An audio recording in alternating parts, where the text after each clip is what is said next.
Good afternoon, good night, good morning, good whatever time you're in. I am Michael Askins, architect and technologist. This is IT Pro Tech Talks, and always, as usual, the professor's here with me. How you doing, Chris? Doing great, doing great. Happy. Let's see, last couple of hours before I'm on vacation for a week. How's that? That's great. So we're off the heels of Ignite, so we are going to put a little bit of a pause on the Industry 4.0 stuff. It is definitely important. We're going to finish it. We got a couple more to do, and a couple more guests to bring in to talk about it. But we wanted to stop just because we're on the heels of Ignite.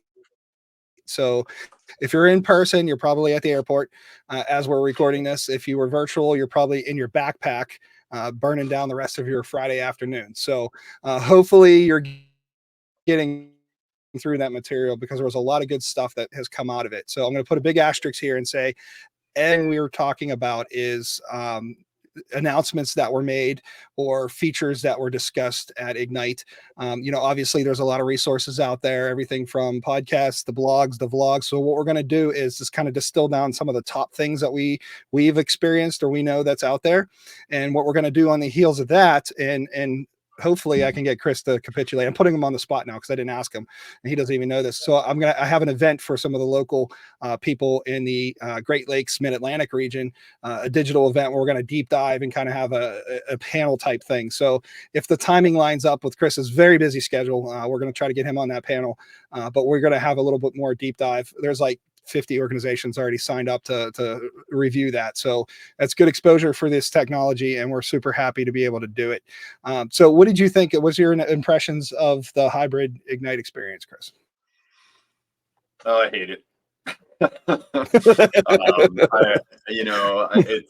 It's sad, but I haven't been at a Microsoft event in person since early 2020, right before COVID. Wow. We went to our Yeah. Tech Ready, and a lot of that budget's been cut internally. For those types of things, you got to get special permission to go to the in-person events, and they're limited, right? I mean, I think this one they had maybe, if I remember correctly, 4,500 people in person. I've got a few Yeah. colleagues that were able to get there because of important things or speaking opportunities and things like that, but. I think we've come a long way with the backpacks. I think we've done pretty well with, being able to schedule well in advance. I know that they put a lot of pressure on speakers to have their stuff together right in time, at least, at least at a high level. So what they're going to speak on. And then, of course, with all the announcements at an event like this, the speakers have to make sure that they've got their demo environments, they've got all the previews available to themselves and all that kind of stuff. And so there's a lot that goes into it, and I appreciate that for sure. It's just I'm a person that just it's just not the same if it's not in person, Yeah. really miss that. And the teams I work with feel the same way, our customers feel the same way. But we're we're at the mercy of those budgets, unfortunately. Yeah, so I'll admit this. I'm one I'm a remote person. I love being remote. I'm very efficient. Some people just aren't. I am a very efficient remote worker. And all the past hybrid events between Build, the partner conferences over the past several years, everything's been either remote then remote hybrid. This Ignite, I really, really, really missed being there. Yeah. I was watching in between sessions out in between, customer activities and sessions online. I would see the social media. I forget her name. She was on doing all the tweets and stuff, reading out all the shout outs. And she was standing there and watching the people going up the escalator and, feeling the burn in your legs from trucking from one end of a conference center to like, I miss that for some, it just really hit me this year. Yeah, So walking, yeah, but 7 miles in a day. 20,000 steps. Yeah. So there was one question I have for you, Chris. One question. I could not figure out what the theme and tone was of Ignite this year. Can you let me in on it? I'm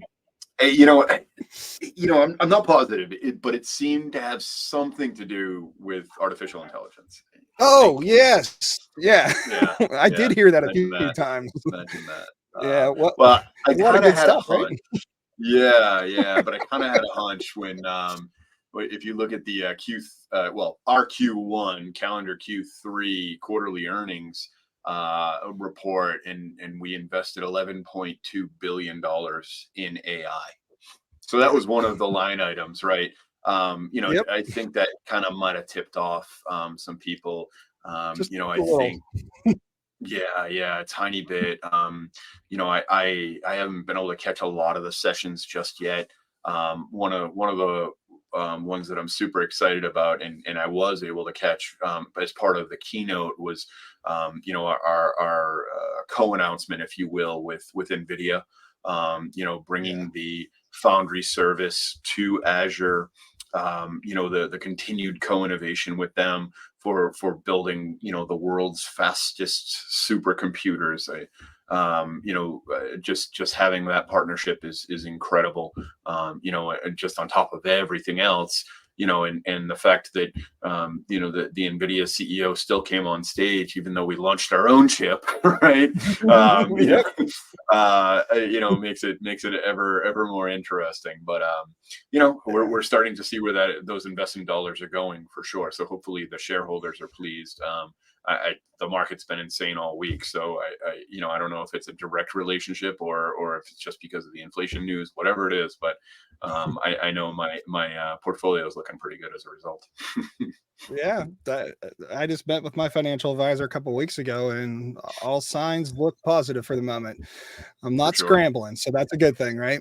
And you Yeah. called out having NVIDIA out there. The one thing that I thought was really kind of cool was both organizations said, "Hey, we use you and you use us." Like they made Right. they made a point of it's a true technology partnership, regardless Right. of what each got going on in their discrete offerings, like the new chips for Microsoft. And we still need to get a little more detail around that. I did have some graphics on the pregame for the listeners and viewers. I was going to throw up some graphics, but I just don't know enough about it to do that. So Yeah. we'll hold off on that. I'll do some research for the much larger event. For So sure. Fabric, there's a lot of talk around that, right? Yeah. Yeah. So I mean, look, if you haven't heard about Fabric yet, let me know Where where have you you been? live under that. Where have you Yeah, been? let me know where you live under that rock so I can come join you and I can hide from all this stuff. But so it's I recently had somebody tell me, well, isn't it just like a SaaS layer on top of Synapse? And the Mm, answer is no. no. We changed directions about 3 years ago with Synapse, and at that point we had Synapse Generation 3 that was in private preview, and um, it wasn't complete enough for the customer, and so we just said, you know what, we're gonna change directions on this. We're gonna make it more user friendly. We're going to minimize the some of the heavy lifting that has to happen to integrate all these systems. And don't get me wrong, Synapse is an amazing platform. Mm, It's unique in that there's no competitor out there who can bring all of the same all of the capabilities and technologies under one roof the way that Synapse can.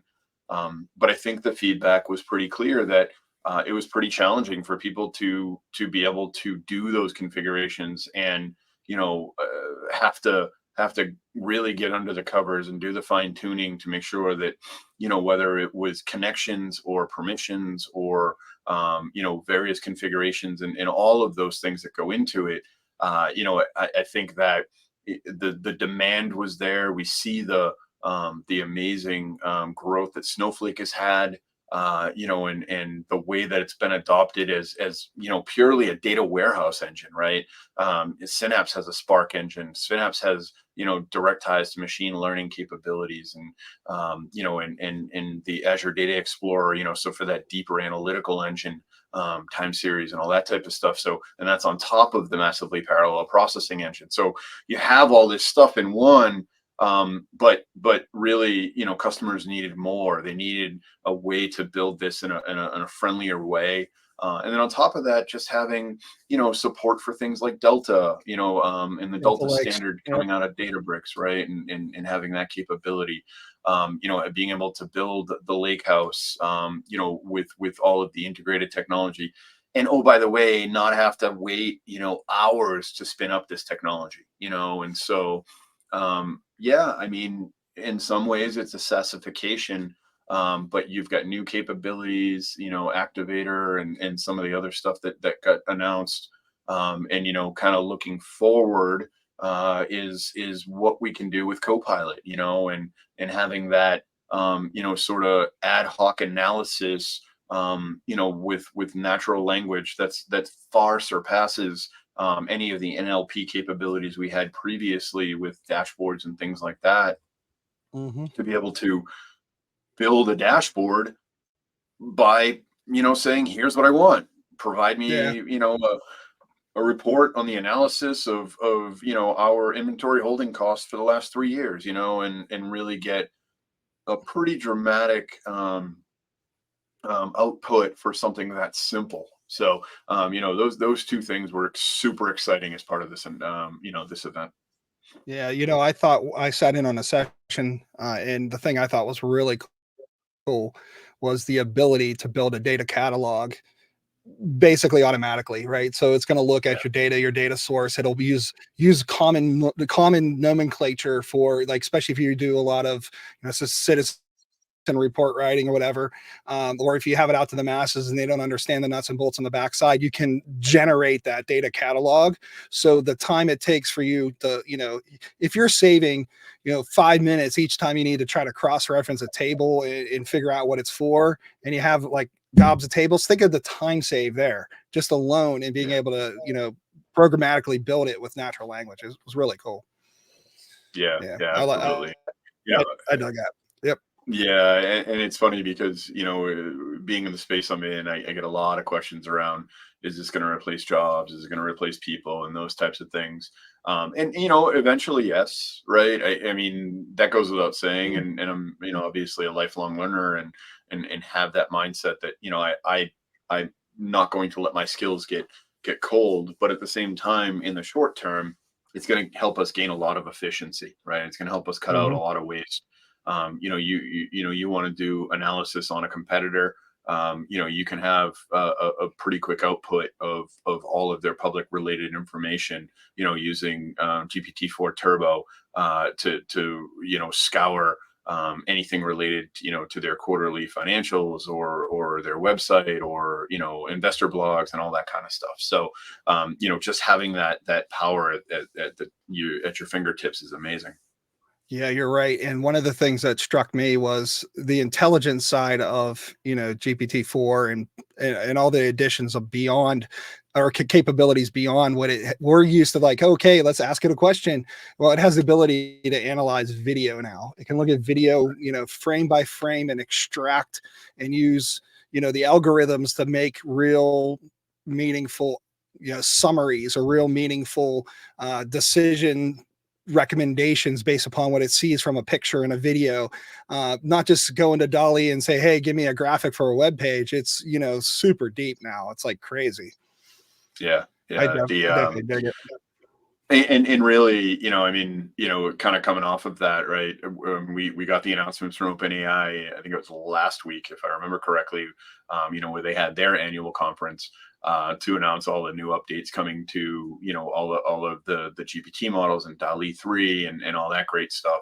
And what was really cool was that we were able to announce this week, because of our tight partnership, that, guess what, we're taking all those on as well, and we're starting to work on some small language models to be able to have purpose built models for specific industries and things like that. So, it's awesome to have that partnership and be able to, adopt what they're putting out almost immediately. That's awesome. Yeah, that is awesome. And, me being a security centric person, I'd be remiss if I didn't bring up the fact that Microsoft emphasized many times over the past couple days about not just having, responsibility in AI, but they're also putting themselves right in the crossfire between anybody that may potentially have a complaint or an issue, and the customer. They are 100% backing their solution, saying that we are a responsible AI solution. We do have guardrails in place, we do have protections in place, and we also have mechanisms in order to help make it even better downstream. So it's not just like we have this thing up and you can't put XYZ up there, and no, it's we have a process and a system and a thing in place that's going to help you to develop that. Because one of the biggest questions I've had in the past 6 months is like, why would I do that? Because it opens me up to liability. And we've seen Mhm. certain AI platforms be targeted by creators and writers saying you are pulling my style, you're pulling my words. Well, Microsoft saying, hey, we're doing everything to not make that. So, we respect the creator and we respect you as the user of technology to create and build something responsibly. And that was really good to see. And again, I reference Yeah, everyone back to, and I'll put it in the show notes, our show that we had on responsible AI. It's just to build upon that. yeah, and it's great to call out. Although I will put a warning label on that. I mean, we should have a graphic for warning, right? Um, Yeah. we, I will say that make sure you read the terms and conditions there. We actually just had to go through some training on that internally to be able to help customers understand it. And certainly the protections are there. I mean, there's no BS about that part of it. But what you got to keep in mind is that if you're concerned about copyright and those types of things, before you can put it out there, you have to verify with Microsoft that they will protect it, right? So Yep. it is an extra layer to make sure that you're not in harm of having any Yep. kind of copyright infringement. So definitely awesome to have that protection. And just make sure that you're doing your homework as well to Doing your ensure part. that you won't have any problems. Yeah. Yeah. Yeah, for sure. And that falls in line with what a lot of people, it's a good call out, Chris, because a lot of people don't look at the shared responsibility matrix just to put a VM in the cloud. Right. Only half of it Microsoft's going to cover you. The other half you are in charge of. So it falls in line with that kind of a mentality. And it's only reasonable that a provider or a platform can only give you so much. If you're a ne'er do well, or you don't do, or if you run a stop sign, you can't say I didn't know I was supposed to stop. Yeah. You still ran a stop I sign. You're blame going to the get a ticket. car, right? Yep. Yep. Yep. So yeah, For sure. we just not all need self-driving cars so we can just avoid all that crap. I saw one the other day on fire, so I'm just going to stop right there. Well, it's Literally amazing, saw it. right? And sorry for the tangent. My wife and I were talking the other night, and like you get cut off when you're driving or something like that, just some jerk, and I was just like, oh man, this is why we need to just move self-driving cars there. She's like, really? She's like, I don't think I'd want to give up control, and I was like, why? She's like, I don't think I would feel Yeah. safe if there was a car driving me, and I said, but if everybody has the car driving them and they're all linked to each other, right? And they're all communicating, then that eliminates the possibility of, a crash because they're going to adjust for all of that information. So anyway, I'll come back to what we're talking about, but it's fascinating the mindset. And she's not technical at all. She's a teacher, right? And so Yep. it's fascinating, how people look at things. Yeah, mine's the same way. And I said, we're not at the point where you can truly. Most states say you have to have your hands on the wheel. You're ultimately responsible, but Mhm. like you said, hey, if we have a co-pilot in our car and a co-pilot in our technology, and it's going to make sure that all the guardrails are there, that's great. Now that being said, the co-pilot studio, I'm segueing back here. Yeah, Nice. I built a co-pilot this week. I build Look at so, you. but yeah, look at me go. So I built a co-pilot that connected into my Dynamics instance that was able to talk to my Dataverse and pull information from a bunch of different areas, so that when I'm in a particular Power App, I have the ability to ask it questions. And quite frankly, it was a way too easy to do that in a That's good awesome. way. Yeah, I, that's I awesome. fully expected to like kind of get 90% of the way there and say, yeah, I kind of got it working. But when it was all said and done, I was like, whoa, this is bad Yeah. ass. I'm gonna have to put the check the box on YouTube for language there, but it was really awesome and it was a good experience. And I walked away saying, and I'm not being a shill here. I mean, because I've used multiple AI platforms. I got some of the competition on this other machine over here. The mean time for me to do that was so simple. And as long as I knew in Microsoft threw in my face as I was building it out in the Copilot Studio that I'm connecting to this particular data source and you're surfacing it in these places, and you have these little green buttons and little red icons all over my screen saying, hey, look here, this is your data for your work and your business. Are you making sure that you're doing the right thing here? And it was pretty awesome. So the Copilot Studio was pretty cool. I enabled a couple people to be able to like kind of poke around at it. I did give that disclaimer that the Copilot, I just don't go start turning stuff on that's going to make the meter spin because I didn't Right. want to Right. have Yeah. to Yeah. incur some crazy charges. But Sure. it was really easy, and the announcement for the Copilot Studio was definitely awesome because it's if you're familiar with the Power Platform and some of the Power Virtual Agents, this is a really short walk for you to be able to go in there and build out, particular wiring up certain data sources, surfacing certain things, putting the right protections on. I tested today with someone in my organization. They're like, it's not working. I was like, because you're not allowed to see that stuff. So it's like really true, really true, cool stuff that was really uh, I should say, I don't want to oversimplify it, but it truly was effortless. So I don't know if you've had anybody poking around at it. It is farm fresh. A lot of people are just checking it. I did notice that going to the studio at certain times, you could tell a lot of people were hitting it. Mhm. So I felt a little bit of that. Hey, here's a new thing. Everybody wants to look pain, but it Sure. was it was Sure. definitely pretty cool. Yeah, I just haven't had the chance to play with it yet. I took next week off, and I'm hoping to get caught up on some of my own Ignite stuff, and start looking at some of these things. And as the semester winds down, that helps too. Gives me a little bit more bandwidth. True. Yep. Yep, definitely true. Anything else on the data front you wanna hit on, or you wanna talk about some security stuff? Yeah, I mean, I wouldn't say there's anything overly exciting. I mean, there's certainly some features folks have been waiting for. There were some free tiers added for SQL managed instance. I saw that there were some capabilities added for the Cosmos capabilities. They've got a Copilot in Cosmos now, for helping to build out your platform, if you will. That's probably not the best way to put it, but your containers, your databases, whatever.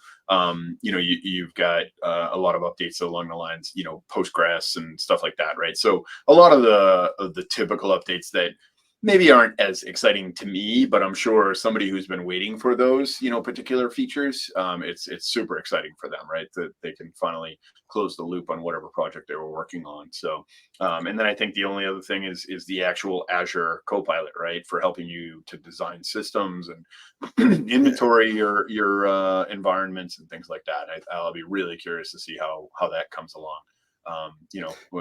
Is this the end of bicep and blueprints and arm templates, right? I mean, because now you can just, hey, copy this, you know what I mean? Like, are we getting to that point? I'm going to be really curious to see how that evolves. Yeah, so except for protected industries, I could see your average everyday business just co-piloting, "Give me another one of those machines or scale that machine out. That cluster, it's underperforming, make it bigger." Your Yeah. protected industries, your banking, healthcare, finance, energy, they're never gonna give up that control. They're gonna be Terraform, Bicep, ARM. They're gonna have that.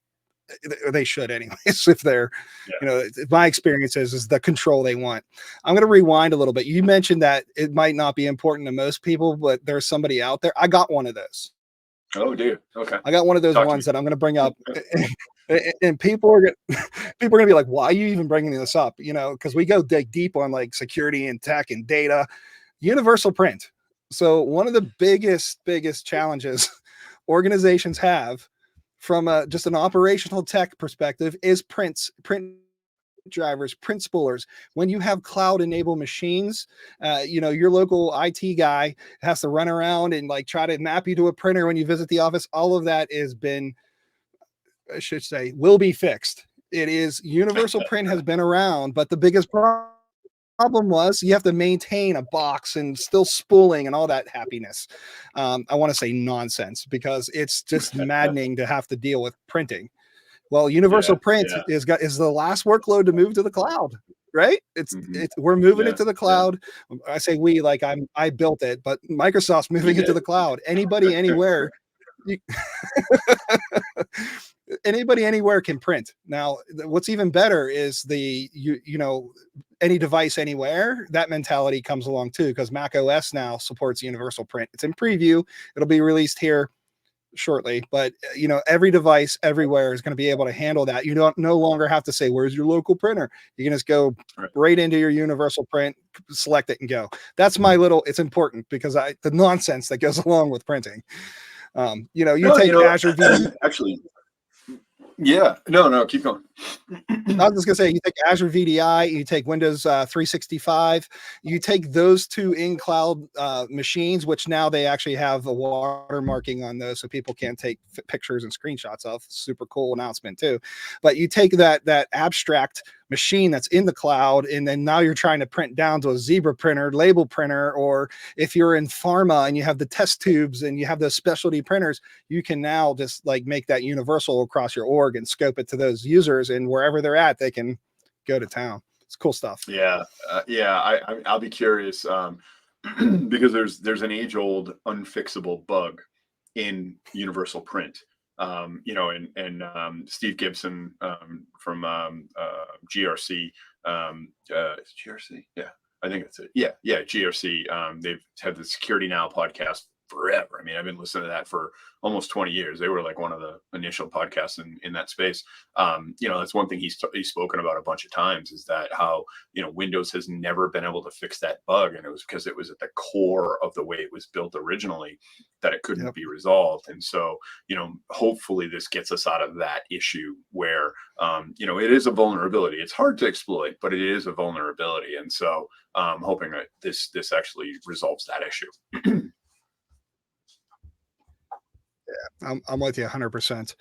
One of the other things I wanted to call out, and I want to be sensitive of time too, is there's a lot of conversations I have. Day-to-day organizations are in Azure, but they sometimes have their DR or BC footprint in a different cloud. They have a little bit in AWS, or they because AWS was first to throw their stuff to market. There's a footprint in AWS, but as they build out in Azure, they're kind of hybrid cloud. So a lot of people have heard me speak before or seen some of the previous shows. Defender for Cloud is one of my favoriteest things ever. And I'm going to read this to make sure I don't give you false news. So we have the ability now to do path tracking of vulnerabilities across cloud. So historically, we would see some vulnerability on a different cloud. You'd be like, oh, it's at the edge. So then you're going and either deploying different tool sets in that cloud or hybrid or private. You're doing all this extra tool set work to try to figure out what's going on. Now it extends completely through the cloud. So you take that and you couple that ability with the Copilot for Defender for Cloud, you now have the ability to be even more proactive. You're not just looking at your security posture or doing posture management. You're now effectively doing SecOps with this tool in near real time. You're able to vector. You're able to see what's remediated. You can use the Copilot to help isolate or predict that if there's a vulnerability, to predict what your system looks like and say, hey, using things like Sentinel and Defender for Cloud, you're able to really cut down on immediate impact 0 days or known things that are not remediated, because we all know there's always something out there hanging in a data center in a corner or hanging in your cloud code. There's something out there that's a little bit tweaky. So this helps remediate that, bring that down from a time perspective, which essentially just protects you. You're better off for it. So there's going to be more on that. I'm going to have probably another Medium article on that. I'll put something out around the details. That's super cool too, though. Yeah, I mean, Look, Let cross me cloud, see. you What was know, my multi last one? cloud. Universal print. Go ahead. Oh, I think I must have had an audio delay or something. You know, cross cloud, multi cloud. You know, it's just a reality, especially in the enterprise space. You know, you know we're doing our best to make sure that we've got sort of that single platform that folk can use. You know, so if you couple that with what we can do with Azure Arc, you know, and being able to have that management and that single pane of glass from, you know, not just the management standpoint and the maintenance monitoring standpoint, but also from that security standpoint. You know, it just adds that much capability and flexibility for the teams who are managing this stuff. Yeah, absolutely. And when you think of, you know, you can run VMware in Azure. I mean, you can run a AS400 in Azure. You can run it on-prem. You can have it hybrid in between. There's so many different configuration options, and to have a tool set that can manage and control your devices and security. You know, we got Arc, we got Sentinel, we got Defender for cloud. We got all these tools that are tools agnostic to the platform you're on. That is the real benefit of having this. Just to kind of read, put a bullet on what you said. It's just amazing that we have these tools, and you're not pocketing silos. Like, you know, I don't want to call out any particular vendor, but there's one in the security space specifically, firewalls, routers, and things like that. That they have a management platform, but it's so siloed that, you know, you have every decision you make on the types of pieces you have downstream and upstream are reliant on making sure it fits in those walls. Here you have that expanded ability to be able to, you know, curate what you have and make it better for you. Yeah, yeah, no, looking forward to Cool. it. Yep. Same. Well, there were a couple things I wanted to call out. You know, some, you know, Defender for Cloud, proactive mitigation of attacks, and universal print. Uh, any other final thoughts or anything you want to add to this? No, what I guess the only thing, you know, kind of going back to the partnership with NVIDIA, the only other thing that I wanted to touch on was the excitement around the industry in general that came out of that conversation.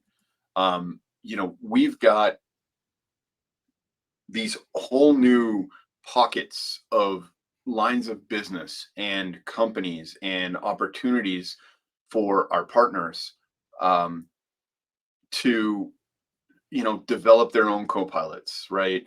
um, uh, Develop their own AI products, you know, extending the platforms, and now, you know, with the hardware piece, you know, developing and designing new hardware for running these you know, models and things like that.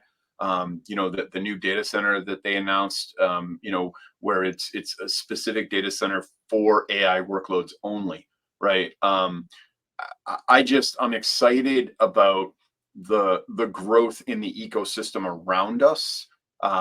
You know, and again, stepping back from, you know, the Microsoft centered capabilities there, but really offering all of those opportunities for, you know, new startups to come out of this, and you know, new ways to reimagine how we're using AI.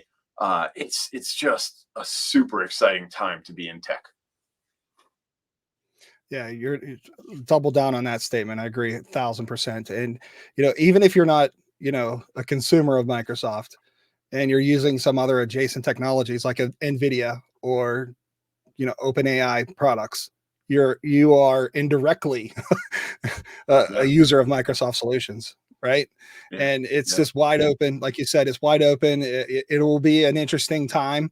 You know, I keep hearing the singularity comment going around. I throw that around occasionally because it is baffling that you can ask your browser a simple thing and you can get, you know, a full output of a program or an image or whatever.